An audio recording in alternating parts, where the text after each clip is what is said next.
with Emma Grede, founder, serial entrepreneur, and host of Aspire with Emma Grede podcast.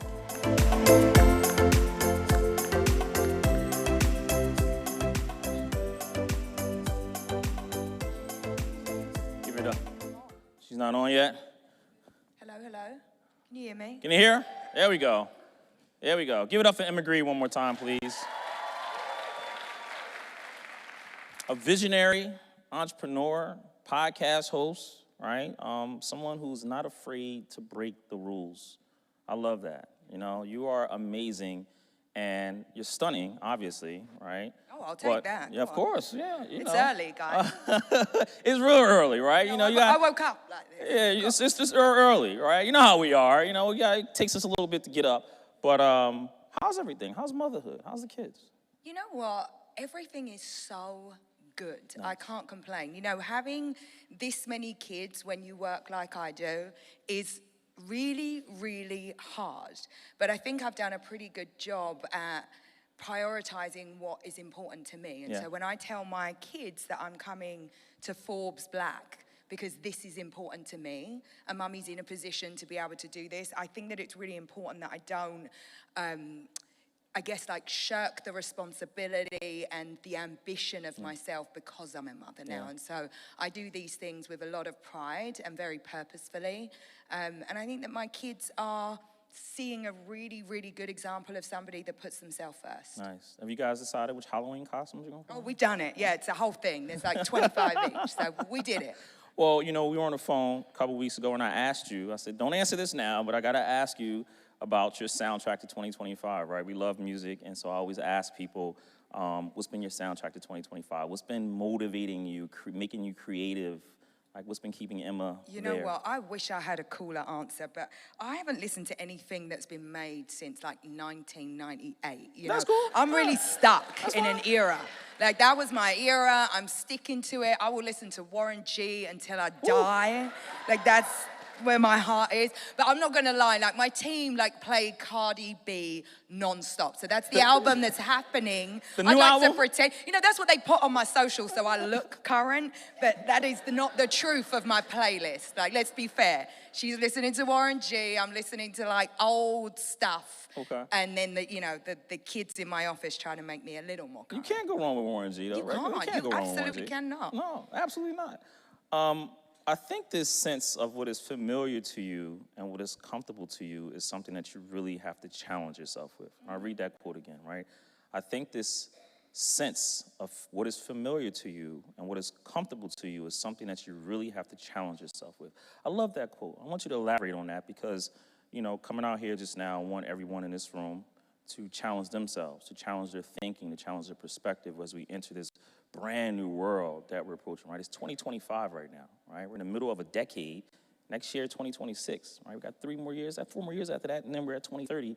But how's Emma challenged herself in 2025? Elaborate on that quote. Well, you know, for me, I think I operate on a set of principles, and one of my principles is to always be in learning mode, because you don't know what you don't know. And so in that same way that I'm open to being shown some new music every now and again, I try to keep myself open to what's happening in the business, whether it's part of what I'm doing or not. And so I really, really like to stay learning, like to always know that I can be taught by anyone, right? I'll be taught by my kids, I'll be taught by the people in my office. Of course, I'm now, you know, hiring lots of seasoned senior people. But I think when I think about what's important now, more than anything, it's flexibility. Flexibility of thought, flexibility of style, flexibility to open your mind and figure out what might be the next big thing. And I think that that is one of the key attributes to what keeps me successful, is that I am in constant learning mode. Yeah. Well, speaking of learning mode, you know, is there a favorite AI app that you use? I told you I was going to get you with that as well, right? We all incorporate that into our daily lives. What's your favorite AI app? Well, I'm a bore, so I think that if I'm really, really honest, like yesterday, just seeing that ChatGPT had integrated all of these apps on the platform, it kind of blew my mind because I thought that was already what I'm, training myself to use the most. And now it's got all of these unbelievable, like Booking and Spotify, like all of these integrations, which is crazy. We use Asana a lot in our office because we're really trying to figure out ways that we can constantly make big or small companies more productive, and I think it's an amazing one for startup founders. And then we're working on a lot of predictive planning tools, so looking at ways that we can capture the first 5 minutes of sales in an item and figure out what the life cycle of that thing might be. So that's really where I'm focused at the moment. But again, I think it's about being open to whatever you're being shown. And actually, maybe 2 years ago, I said to everyone at our companies, whoever integrates AI into their work will get a bonus. Yeah. Because the only way you can keep up with what's happening is to have, to make it the culture, to make it the smell of the place. And so I'm giving out a lot of bonuses. Yeah, there you go. Because, I'm not going to discover it myself, but I will make sure that whoever is in whichever department is finding and using what is most useful to them, and then making that part of the way we come to work every day. Well, you mentioned learning a few times. Is there anything, I know, the great Miles Davis, God bless his life, would always be so excited to learn stuff, right? Because he couldn't wait to put it into action, right? Is there anything that you've learned, right, that you can say, you know what, I just learned this last week, and I put it right into action, it's working. What is something that you've learned that you're actually putting into action right now? Well, I'm in a very kind of me-focused part of my life right now. I love that. Even a mom, she says, it's about me. Yeah, it's about me. Well, you can't show up for your kids in any meaningful way unless you are really focused on yourself. And so I would say the best thing I learned recently was probably transcendental meditation. Now, stay with me a minute, guys, because everyone's like, really? Like, we're here to get busy and to make money and to do all the things. But what I understood is that the energy that you get from meditation, we only have a finite amount of time in the day. And so your clarity of thought and your ability to focus on things, right? Knowing that focus is a force multiplier to our work and to our lives, giving yourself the ability to really, truly focus on things is incredibly important. And so within transcendental meditation, you're giving yourself energy. I always thought about meditation as like switching off for a moment, when in fact what happens is that you get completely energized and you can approach your day and your work and your life in a way that is with such clarity. And so I think that's probably the most meaningful thing that I've learned that actually has like an output, because I'm always looking, it's like if I'm doing something and giving time, I need something back, so I feel like that's the thing that gives me the most back. Yeah. Take me back to that Emma that was growing up in East Oh. London, right? Oh, the that one that girl. was coming up in East London, trying to figure her way out, right? And then you reached age 15 and you decide that maybe school's not for you. Take me back to that thought process and how that's helped you navigate your life. Well, I was stupid, like a lot of kids. No, she was not. No, You I was not stupid. No, you know what it was? I was, first of all, I'm incredibly dyslexic, and I didn't learn that about myself until much later in my life. And so school for me was always so hard, not in just the way that I didn't want to go, but it was hard for me in a sense of, it scrambled my brain and it drained my energy. And, at that time in my life, I had other priorities. I'm the eldest of 4 girls. My mum went out to work. We have a bit of an untraditional relationship. She's the dad, I'm the mum. We have 3 kids together. I'd do their packed lunches, iron their shirts, send them to school, and I'd be like, I'm going to go home and watch Oprah. So I couldn't get that part of me together.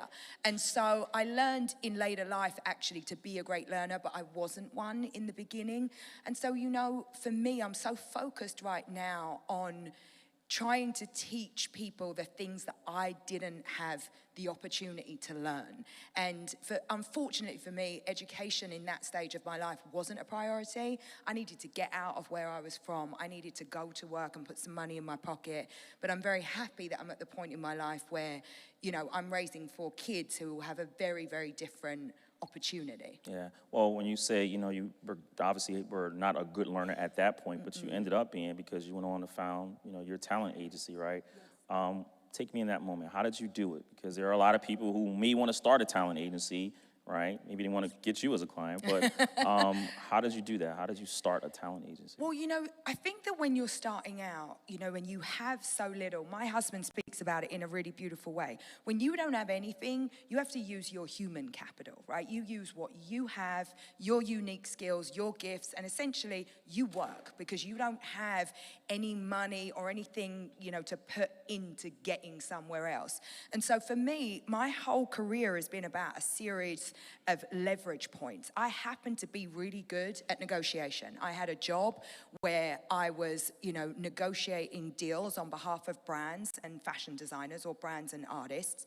And I just felt like I wasn't being paid enough. I'd make everyone all this money and I had a really paltry salary. And I went to my bosses and asked them for more money and they said no. So what are you going to do? So for me, I was like, well, I don't really have much choice. I was young. I didn't have bills to pay. I didn't have, kids to look after. And so I decided if they wouldn't pay me more, that I could do it better myself. And so it feels romantic. It feels like, this entrepreneurial endeavor. The fact is I left my job and I tried to do it elsewhere. And that elsewhere was my bedroom on my own. And I figured it out from there. And when I could afford to hire someone, I hired someone. And as the business scaled, in the end, I had offices in multiple countries. I ended up selling that company in my late 20s. And it was a moment of such pride for me, but it didn't start like that. And so I like to be really honest with people. Like, how it starts is not how it goes. And what you have to realize is that life has chapters. And, this idea that, you look at Instagram and you're like, wow, like, look at this thing now. It's like, it was never like that. There was never some grand plan. I just kept working and I took the few things that I was good at and I made them into the most that they could be. Yeah.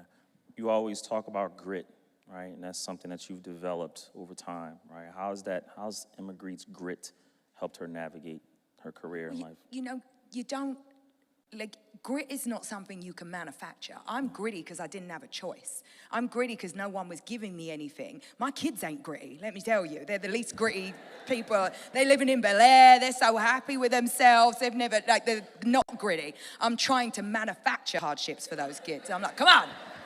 Life is going to be hard for you lot. It is not. But the truth of it is that that is something that is either in you or it's not. And for me, what I like to think about is how you remain that way when your circumstances change, right? So right now, when I'm in a time in my life where, let's be honest, I don't need to be that gritty. But if I have a startup, I take that same Plaistow, East London mentality that everything should remain small until the justification is there for it not to be that way. And so that's like my default. That's how I'm wired. And I think it's a really helpful mentality to bring to any business situation because, I come from a place where you don't get high on your own supply. And still now, I think about myself as a startup. I should be in learning mode every day. I shouldn't take anything for granted. And I should stay in a place where I really, really don't start to, I'm trying to not swear. Like where you don't believe your own BS. I never ever want to be in that situation. And so I try to approach everything with that same grittiness, with that same hunger to do a great job and to turn up and be excellent every single day. Yeah, it was that same grit that in 2012, 2013 landed you at a lunch with Kris Jenner in Paris. Mm-hmm. Take me back to that moment. What do you tell that Emma Grede, right, in the middle, before Kris Jenner gets to that restaurant? What do you tell that Emma Grede? What's your mindset like? Because everybody just doesn't land a meeting with Kris Jenner, right? You did it because of your grit. No, but you have to remember, Kris Jenner wasn't Kris Jenner then either, and actually says a lot about a person because, at that point, everybody, you would take, in my job, I had an entertainment marketing agency. And so my job was to meet managers, agents, publicists. That's what I would do. And so I took that meeting like any other manager, agent, or publicist. I didn't envisage that it would lead to me, being where I am now. But I came with the same set of enthusiasm, I'm here to sell something. But also I was raised with this mentality that, my mum taught me, you're not better than anybody else, but nor is anyone better than you. So the way I approach a conversation, the way I approach an engagement, the way I come into the room is already you've got something, I've got something. What can we do together? And so I always position myself in that way. And I think it's like foundationally been very, very good for me, because I never imagine that I'm walking into something and that I am less than. Like, one of my favorite quotes is, if you play small, you stay small. And so in my head, like, I'm always like up here, remembering who I am, but I'm always coming into the room with the default that I belong and that I've worked hard enough to be where I am. And then the truth is, I do the work and I back it up. Yeah. Right? So I'm not coming in with no information. I'm not coming into the room half-assed. I'm coming in fully prepared, fully researched, with the most amount of knowledge, and then I'm going to work my ass off. And you don't get to skip any of the stages. Yeah, I love that. Love that. Take me inside of the businesses. How's everything going? Oh, it's going pretty good. Yeah. Did you hear about Skims Nike? Did you hear that thing? It's good. I love it. You know, it's good, but the funny thing is, you know, I don't really get the good. I laugh about this all the time, because my day is just a series of problems. Like, no one calls me up and says, wow, you know, like, these jeans are really selling today, Emma. They call me to say, like, this is broken, that don't work, this person's leaving, can you come here? You're going to court, you've just been served, ta-ta-ta-ta. You know, I live in California, so it's the land of all the opportunities, the good, the bad, and the high ugly. taxes. Yeah, and high taxes. Yes. But, you know, I like to think of it as it's a luxury proposition. Yeah. You get what you pay for. I'm from London, where every single day it is grey outside. What was that one London Yes, person? somebody flew in from London. That's right, yes. But you know what it's like, right? So when you get to live, and here's the thing that I want to say, because, and quite rightly so, we are so down on this country at this moment in time. And one of the things that I think that we have to remember sometimes, and I said quite rightly, right? There is a reason that there is a palpable kind of downward feeling about where we are in America. But I've been here for 8 years, and I've been on a journey, and there is nowhere in the world where you can do what I've done in the same way that you can in this country. And so we still have to remember the good of the place. We have to remember where we're born, the opportunity that we have, even when things around us are going wrong. And so I like to say I'm very pro this country. I'm pro the people. I'm pro the fact that you can still have these incredible journeys. That doesn't mean that I'm closed off or ignorant to all the shit that goes down. But I think that it's a really dynamic place, and I could never have done what I've done anywhere else in the world than here in this country. Yeah.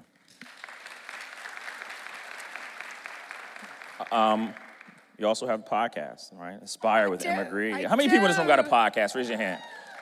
Now, that should be way more people. I'm gonna ask again, how many people have a podcast in this room? It should be more than that. I thought podcasting was saturated, right? Like podcasts, everybody has a podcast. What are you learning about having a podcast? Like, what are the lessons? You know, my mission in life, I think you get to a point where it's like, I've done enough businesses, I've had enough successes, I've had enough failures, where my point isn't really at this time in my life about doing more for myself. I really honestly believe that access and information is what has set me apart. And I happen to be in the right place at the right time with the right chat, and I don't really think that I have a specifically special skill. I think that a bunch of circumstances led me to where I am. And so what I know is that when you have access and you have information, incredible things happen. And so through the podcast, through Aspire with Emma Grede, what I'm trying to do is lift the lid on things. I'm trying to explain to people how you raise money, how you get a pay rise, how you interview well, what happens when your company fails, what happens when your company thrives and you're given these opportunities. But the idea is to demystify what it means to have a company and to have a successful life and to build the life that you deserve, the life of your dreams. And what's been so interesting is the conversations that we're having, like how I try to speak about money, because I feel like for so many people, that conversation is still so shrouded in mystery. And I'm like, well, if we don't talk about it, we'll never learn about it. And so I'm really, really trying to be honest and to give people information that perhaps they're not getting in such a clear way. Yeah. About 5-6 minutes left, but I promised you that I wanted to talk to you about failures, right? Because not enough time do people go and talk about failures. I love to talk about. I know you do. I know. I had so many of them. I know. Well, I was thinking, what's been your biggest one? What's been Emma Grede's biggest failure? And most importantly, what did you learn from it? I have so many to choose from.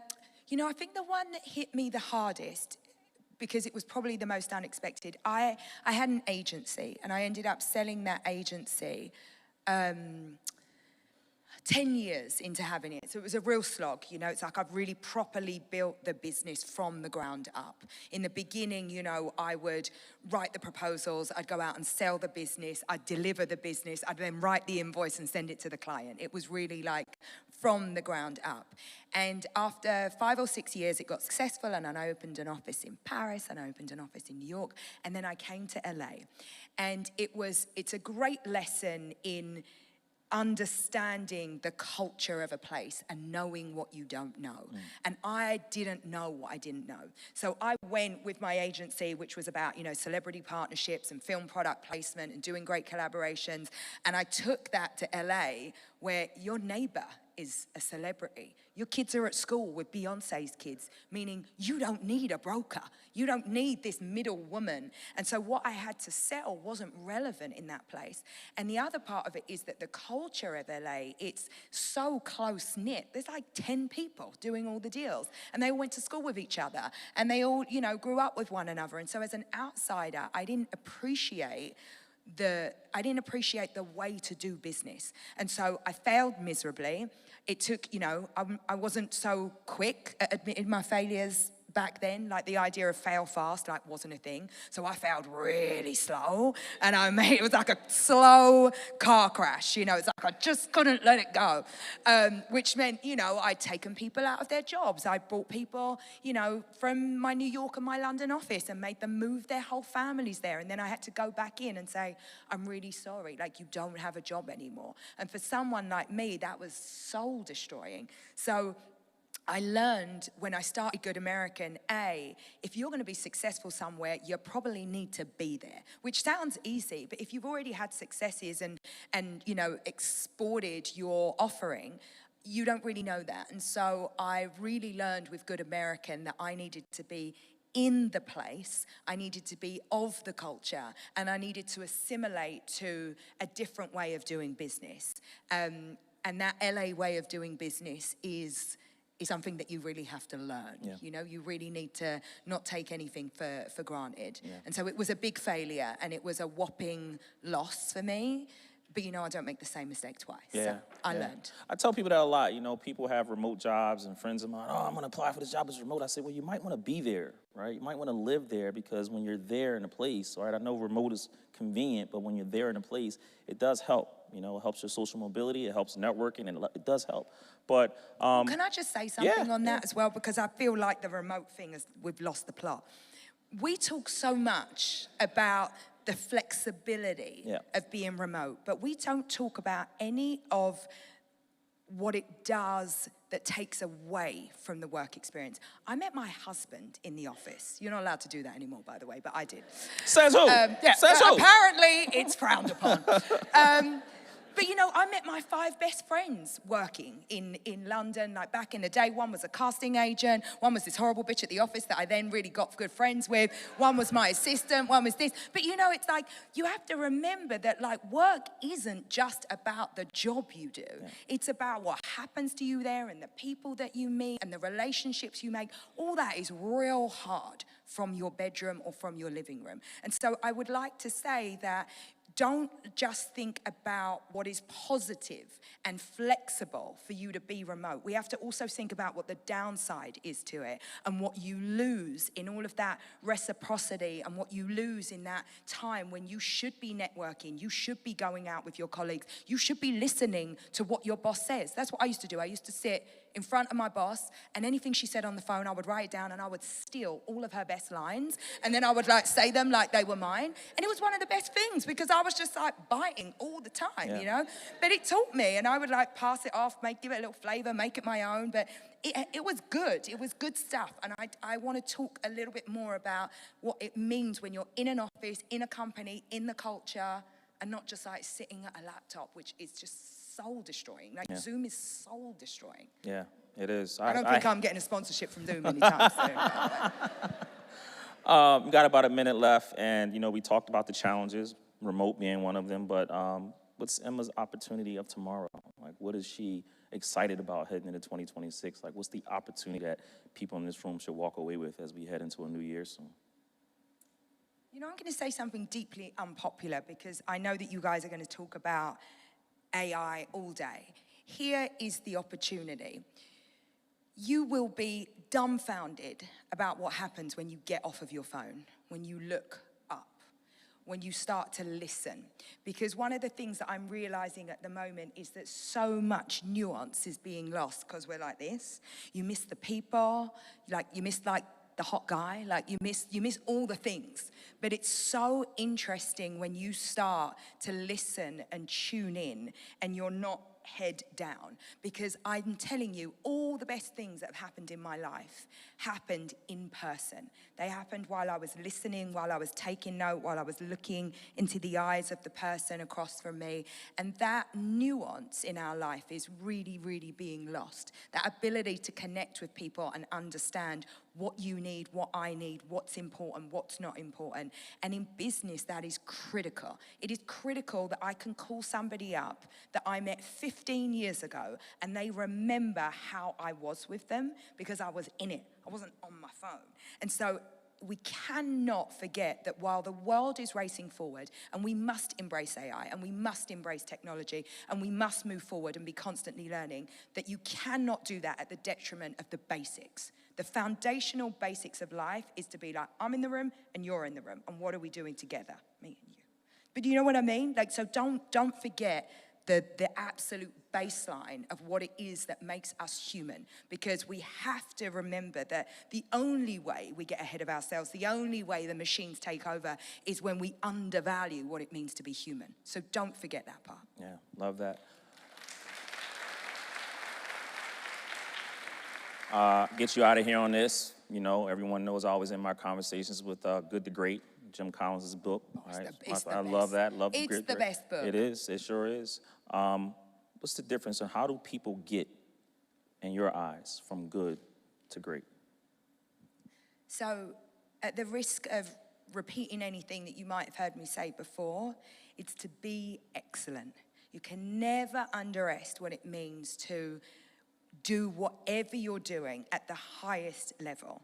And I mean this in every way. And it doesn't matter where you are in your career, in your life, in your journey, you have to be excellent. I always talk about this thing when I used to work in the deli, and I took pride in making the sandwiches, and I made the best sandwich. And guess what? I got my first work experience because I made the best sandwich. Because the woman at the fashion, she was a beauty PR company, noticed me because she would wait for me to make her sandwich. Alex Silver, her name was. She had a company called Alex Silver PR, and she's like, I'm gonna wait for that girl. Then we got speaking, and then that's how I got my thing. So I'm talking like baseline level of everything that you do. Approach it with excellence, because even if you're looking for that thing over there, no one is gonna think about you for the next opportunity unless you bring excellence to what you're doing today. So I think approach every day, everything that you do, every touch point in your life with the idea that you are going to do the absolute best that you can with it, and that will get you noticed. Yeah, visionary, entrepreneur, and a person who now I know made it big just by making the perfect sandwich. Think about that. Emma Grede, thank you so much for the time. Appreciate it. Yeah, thank you. Appreciate it.